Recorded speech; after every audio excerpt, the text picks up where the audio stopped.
چټک توپ اچوونکی نوین الحق جریمه شو. د افغانستان کرکټ بورډ له لوري په خپور شوي خبر کې ویل شوي دي چې د مسیانک اتلانو او بوس ساتونکو لوبډلو ترمنځ په نننۍ لوبه کې د مسیانک چټک توپ اچوونکی نوین الحق د سیالي لوبډلې له یو لوبغاړي سره د لفظي شخړې له امله جریمه شو.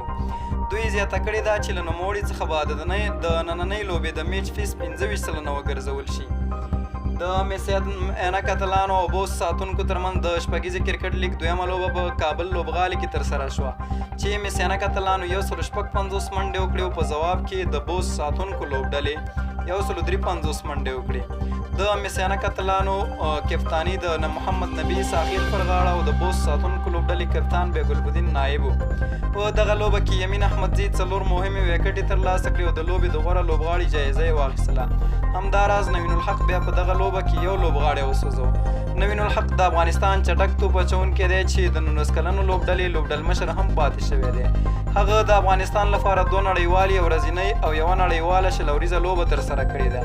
یو ورځنۍ لوبې نوموړي په 2014 کال کې ترسره کړې او شلوریزه لوبه یې د ملي لوبډلې بنګلادیش ته په وروستي سفر کې ترسره کړې. په خپله لومړۍ نړیواله شلوریزه لوبه کې نوموړي 4 اورونه ترسره کړي دي چې د 10 منډو په ورکولو سره 2 لوبغاړي سوځولي، خو په دغه لوبه کې افغانستان په 4 وکټو ماتې وخوړه او